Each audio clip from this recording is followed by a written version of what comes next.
que apasionarnos, busquemos mediadores apasionados, mujeres apasionadas y hombres apasionados de la mediación y de la cultura de paz. Bueno, nosotros de alguna manera, los argentinos, la verdad que la mediación, cuando nos pica ese bichito, no paramos más. Es como decimos, nos apasionamos.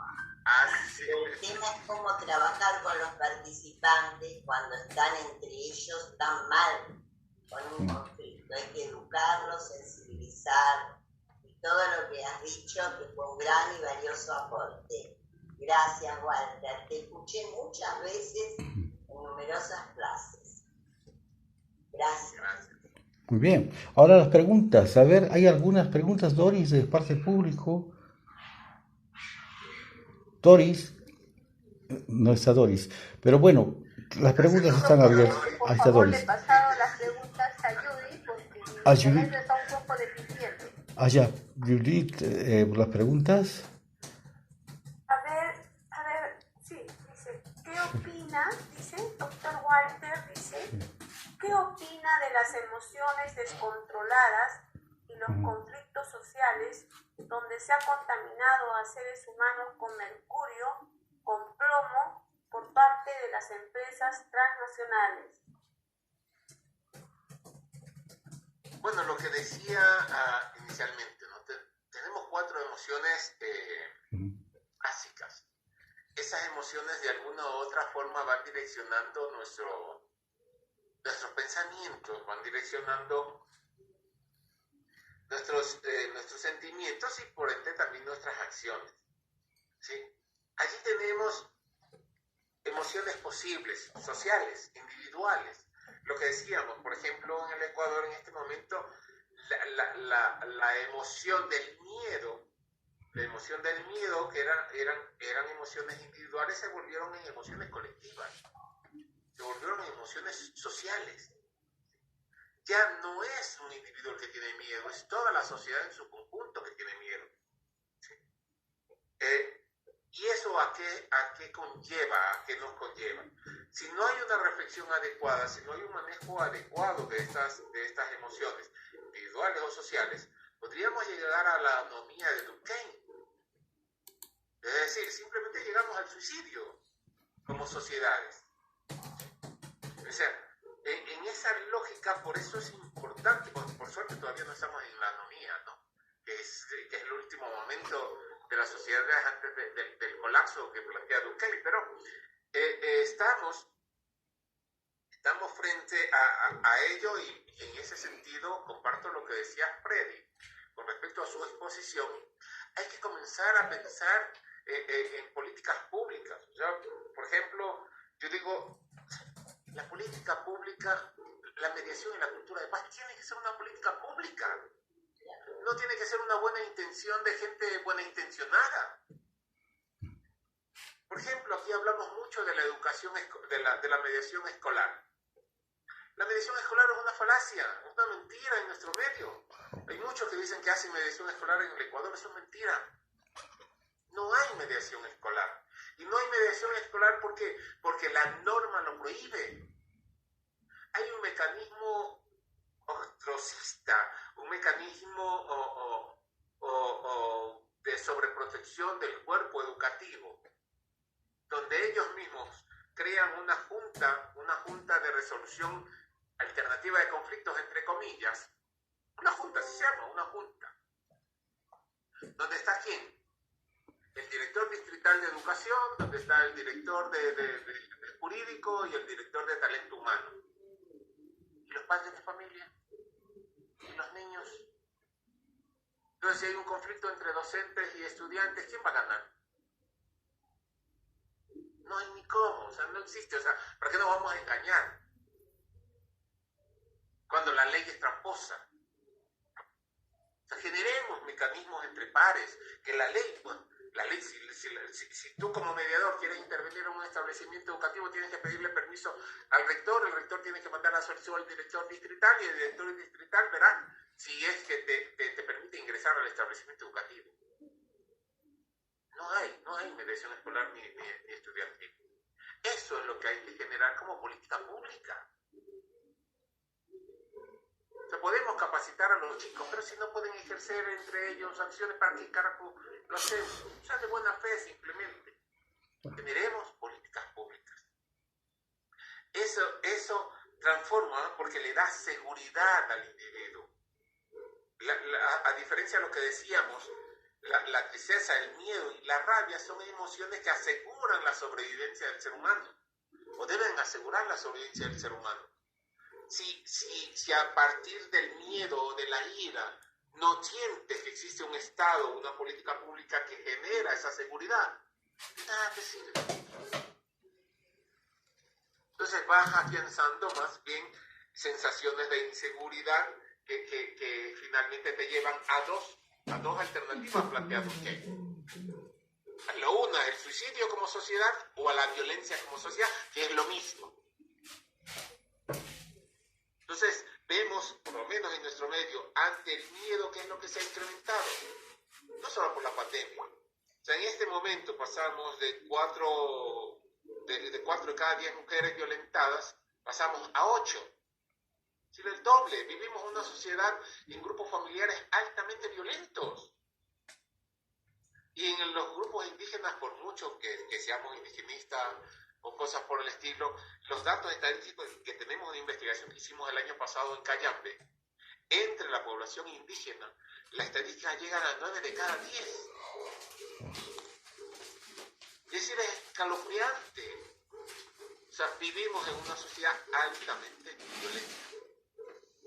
Entonces, ¿qué hacemos? Más allá de nosotros, de buenos intencionados y de promotores y animadores y facilitadores de la cultura de paz. Exigir política pública. Exigir al Estado que cumpla con su parte. Eso es fundamental. Entonces, ante la corrupción, ante el asunto del envenenamiento, ante la incorporación de estas empresas mineras y cosas por el estilo, el envenenamiento del agua y de la tierra, por la lógica extractivista de los estados, indudablemente eso genera miedo, rabia o tristeza. La tristeza te va a llevar a paralizarte. Sí, pobrecito de nosotros y cosas por el estilo, como sociedad, pero no hay una respuesta. Hay las dos acciones, las dos emociones que pueden llevarte a reaccionar, puede ser el miedo y la rabia. La una, al suicidio, y la otra, la violencia. Como respuestas atroces y negativas finalmente, pero eso puede cambiar. Por la rabia, ¿qué es lo que te da?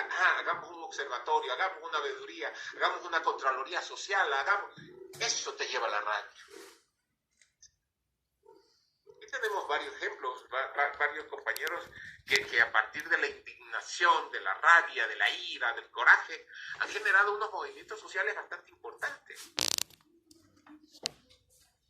O sea, si esa emoción nos conlleva a reflexionar, a analizar o a pensar por lo que está sucediendo, ahí es positivo, porque me lleva a generar reacción positiva. Pero si me dejo llevar por la emoción, es decir, por la rabia, por la tristeza, por el miedo, y no lo reflexiono, no voy a tener una respuesta adecuada. No sé si contesté la pregunta o... Sí, doctor, muchas gracias. Muy amable. María Rosa Castaneo te quiere preguntar algo, hermano. La doctora María Rosa. Adelante, María Rosa. Sí, a ver si funciona el audio. ¿Funciona? ¿Se Sí, escucha? claro. Ahora sí, María. Bueno, qué suerte. Más que una pregunta, quería hacer un aporte completando la gran exposición del colega y los ejercicios y toda la actividad que hicimos. Y dijiste en un momento, Walter, que te sigo hace muchos años, desde cuando trabajabas con Mariela, y ella viajó hacia allá, yo no la pude acompañar, pero estábamos en esos grupos de Mariela hace tantos años.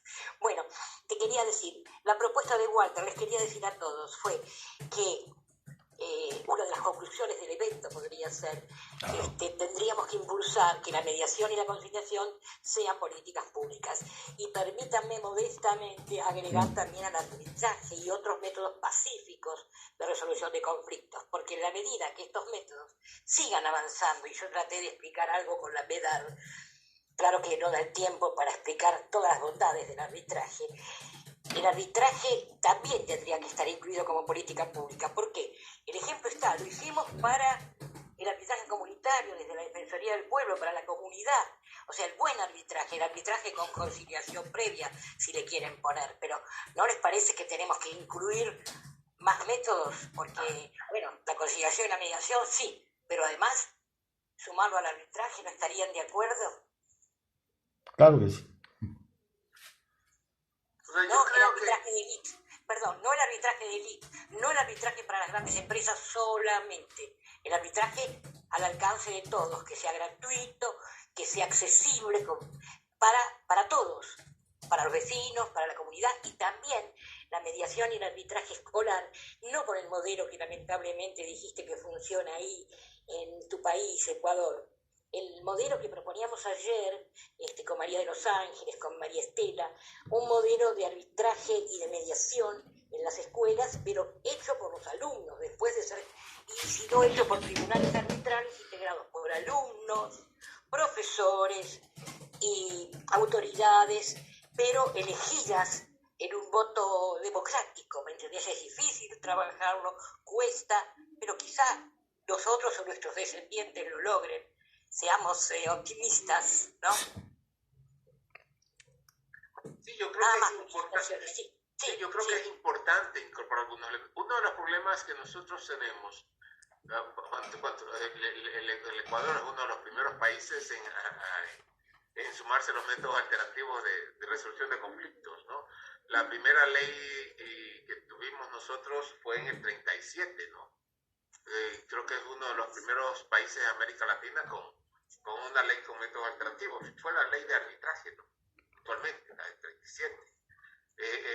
Recién lo que se celebró es cuando se separa, entre comillas, eso es otra falacia también, se separa supuestamente el arbitraje y la mediación con la ley de arbitraje y mediación del 92. Pero, ¿qué es lo que sucede? Sigue siendo arbitraje. O sea, la ley de 37 nuestra fue netamente arbitraje y se le planteaba como una... En ese entonces, ojo, y en ese entonces ya se llamaban métodos apropiados de resolución de conflictos. A veces creo que perdemos la memoria. En la década del 30 y del 40 ya se hablaba de métodos apropiados de resolución de conflictos. Más bien después, en la década del 60, con la incorporación de algunos... ya no letrados, entre comillas, porque claro, el arbitraje era fundamentalmente, como dicen ustedes, letrados, ¿no? Abogados, ¿no? Pero ya con la incorporación de... Pero no debería. No, claro, así es, digo, pero... No debería. No, claro, lo que te estoy diciendo es la ley nuestra en el 37, ¿no? Claro, o sea, claro, sí.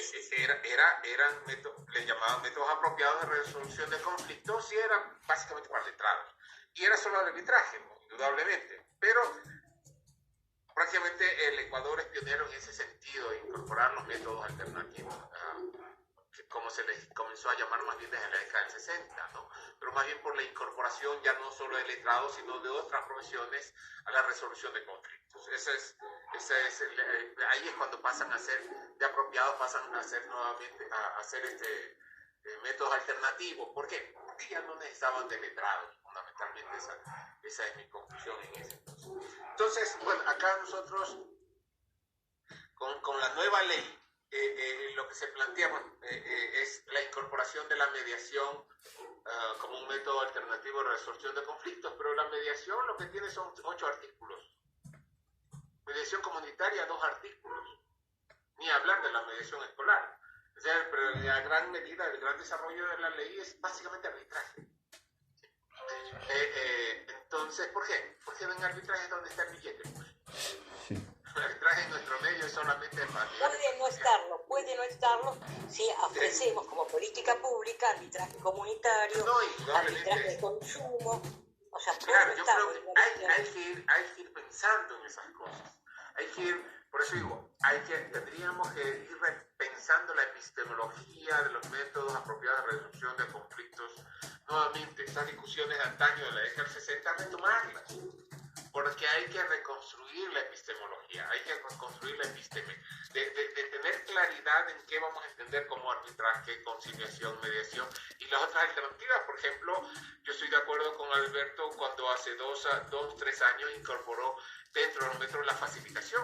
Yo vengo haciendo facilitación en la resolución de conflictos entre los problemas de agua en las comunidades, por ejemplo. Desde ya, sí. Así es. Entonces, y sí van surgiendo otros métodos que se van dando en la cotidianidad por la urgencia de ayudar a la convivencia armónica. Nosotros ofrecimos una sola vez, se pudo hacer en la Defensoría del Pueblo de la Ciudad de Buenos Aires, y luego no hemos logrado todavía que se copie. Se hizo en la capital, no se ha copiado en el interior, este modelo de arbitraje comunitario donde no era, los árbitros no ofrecíamos un servicio gratuito, nos pagaban cada mediación, pero nos pagaba el gobierno, porque es una función social.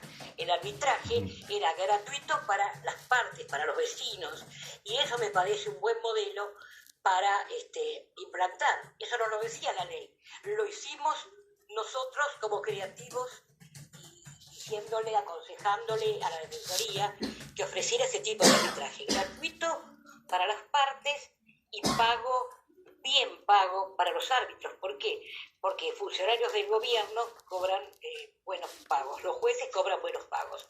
Entonces la Defensoría quiso hacer un arbitraje formado por árbitros muy capacitados y tuvo que pagar buenos salarios, porque si no, obviamente es difícil, ¿no es cierto?, la captación de los árbitros, porque si los árbitros están acostumbrados a trabajar en un arbitraje de élite, donde las empresas le pagan mucho, el gobierno, como política social, tiene que pagarle a los árbitros y hacerlo gratuito para el público, ¿no es cierto? Esto es un modelo que creo que debería tomarse. No está escrito, solo está en el reglamento arbitral de nuestra Defensoría del Pueblo, que está dormida ahora un poco en este servicio, pero bueno, creo que con creatividad se puede lograr, y con esfuerzo de muchos de nosotros, ¿no? Suerte que somos muchos aquí y podemos sumar esfuerzos.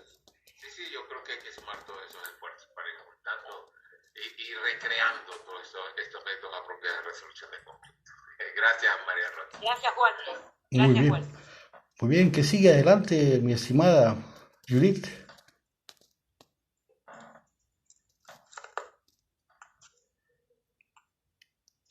Creo que ya no tenemos más preguntas. La exposición del doctor Walter ha sido brillante, nos ha nutrido mucho, hemos aprendido mucho de él y sigue aportando muchas ideas buenas. Lo felicito, doctor Walter.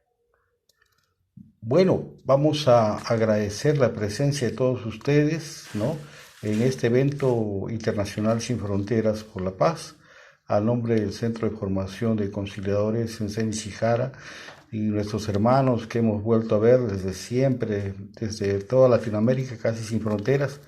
Hemos estado en Argentina, Ecuador, México. Bueno, les agradecemos porque han expuesto cosas y doctrinas y metodologías sistémicas que deben continuar desarrollándose a través de los medios apropiados de resolución de conflictos. Creo que este es el comienzo de un proceso de interacción y desarrollo en profundidad, como lo han mencionado todos los expositores, de sistemas que deben desarrollarse y profundizarse mediante la interacción, el contacto permanente, ya que las tecnologías de la información nos lo permiten, ¿no? Y estos vínculos no pueden desaprovecharse en aras del bien común de todos los pueblos latinoamericanos, de las mayorías nacionales que requieren sistemas de resolución de conflictos económicos, métodos de resolución de conflictos que sean saludables, ¿no?, que sean rápidos y que, como lo han mencionado todos, que signifiquen verdadera justicia, sobre todo pensando, como lo han dicho muchos, que los derechos humanos y las constituciones políticas de nuestros países se orientan pues al bien común de todos los ciudadanos, ¿no? En ese sentido, es un placer haber podido empezar este camino con este evento en línea, aunque anteriormente, como lo dijo Walter, lo hicimos presencialmente recorriendo caseríos indígenas en el Ecuador, de pueblo en pueblo, de municipio en municipio, difundiendo las ideas de la conciliación y sobre todo impulsando la autoestima en la mediación indígena ecuatoriana. ¿Te acuerdas, Walter? Que ellos no tenían esa autoestima y espero que la sigan teniendo, porque a veces los sistemas cambian cuando hay presión de los de arriba para desaparecer sistemas que le sirven al pueblo. Y bueno, yo trato de ser una persona que busca el consenso, pero cuando veo la injusticia y las realidades de Latinoamérica, como decía Galeano, son venas abiertas que sufren. Uno tiene la emoción y el sentimiento justo de indignación porque tiene que buscar y luchar por el bien común. No podemos suicidarnos, no podemos desligarnos de la realidad, sino tratar de cambiar esta dura realidad mediante las ideas y la participación y los aportes de todos. Les agradezco y creo que vamos a continuar con esta lógica integradora de pensamientos, porque todos los pensamientos han servido para construir. Y bueno, les vamos a pasar las grabaciones que hemos desarrollado, ¿no?, a todos los entes que han participado aquí para que puedan procesar la información y en YouTube se pueda difundir, ¿no? Muchas gracias por haber estado presentes. Hemos intentado dar un paso en este camino, aunque ya lo habíamos hecho con otras instituciones como el Colegio de Abogados de Lima, pero ahora estamos tratando de hacerlo de una manera propia, por un camino propio, y eso es algo importante. Entonces, deseo que todos en sus países, con esta luz que nos ilumina, podamos avanzar y construir un camino de unidad sin fronteras, porque como ya lo dijimos con María Estela Palumbo el 2010, que me invitó a Radio Signos en Voces y Palabras Abriendo Fronteras por la Paz, ¿no? Tenemos que continuar profundizando, mejorando esas formas de interacción, de modo que nos reconozcamos como iguales en el mismo camino, marchando con los mismos ideales y con el corazón idealista de jóvenes eternos, por siempre y para siempre. Gracias a todos ustedes y a seguir adelante, ¿no? De pronto quieren decir algunas palabras, la tribuna está abierta, por favor, pueden expresarse. Estamos acá como hermanos y pueden hacer uso de la palabra todos los que deseen. La tribuna está abierta, por favor. Sí.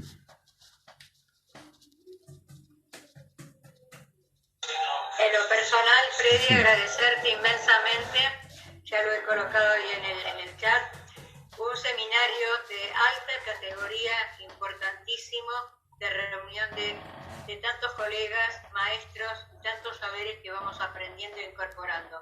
Porque más allá del título que hayamos tenido y obtenido en nuestros momentos, es como la escuela. El médico no deja la escuela, porque es del aprendizaje del día a día, de la vida misma. Y eso es lo que debemos seguir haciendo. Gracias por compartir desde hace 20 años, bueno, con vos 15 años ya, 15 años en Voces y Palabras, y seguiremos adelante. Y ese es un lugar de encuentro también para todos, a los cuales los invitamos, que tienen el micrófono abierto también en el programa para contar, difundir y compartir todo lo que hace cada uno de ustedes. Esto es lo que nosotros llamamos las alianzas, construir nuevos puentes.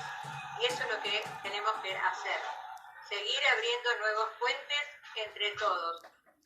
Por supuesto, de ella, con todo lo que nos ha brindado Walter hoy y cada uno de ustedes en sus ponencias. Muchísimas gracias y felicitaciones a todos. Natalia, ¿usted quiere decir algo? Muchas gracias a todos. Sí, adelante, maestra. Y a todas. Sí. Y bueno, nosotros acá en Argentina ya estamos viendo todo esto que ustedes hablamos en general como métodos. Nosotros decimos que es una nueva disciplina, una nueva profesión.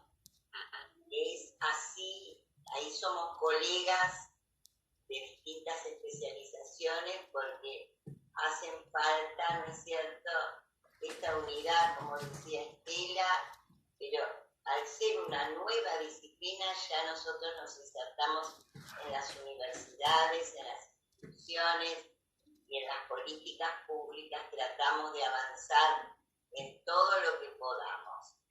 O sea, estamos haciendo ese trabajo, hacemos todo lo posible, que me pareció excelente esa última conclusión. Gracias, hemos crecido un poquito más. Gracias a ti, María, mi querida María de Los Ángeles, muy amable. Gracias, querida, sabes que me emociona toda tu tarea y la de todos los que nos hemos beneficiado también. Sí, muy bien. De pronto, de Brasil, a ver, Natalia, algunas palabras. Muchas gracias, Fred. Foi lujo este evento, un lujo estar con estos ponentes, estas personas que participaron y dejaron su reflexión y opiniones, porque aprendemos así de esta troca, necesitamos de esta troca. Entonces fue maravilloso y que se repita, ¿no?, por muchas veces. Y que mantemos este grupo, Fred, de alguma maneira, um estudo, não sei, porque é um grupo muito interessante, muito rico. Quero muito agradecer a você, Fred, e a todos os ponentes. Muitos não conhecia e quedei muito contente. Gracias. Gracias a tu equipo. Que equipo maravilloso. Gracias al equipo. Muchas gracias. Aplausos a todos ustedes entonces, pues, por este apoyo. ¿Ya? Aplausos. Lucía. Muchas gracias. Sí, muchas gracias. Muy amables. Entonces, hasta una próxima oportunidad. Un fuerte abrazo sin fronteras. De Huaraz, Perú. Gracias. Huaraz, Perú. Bienvenido para Huaraz, Perú. Bienvenido, Huaraz. Muchas gracias. Ok. Gracias por esta oportunidad. Gracias a usted. Excelente. Excelente. Adelante, sin fronteras.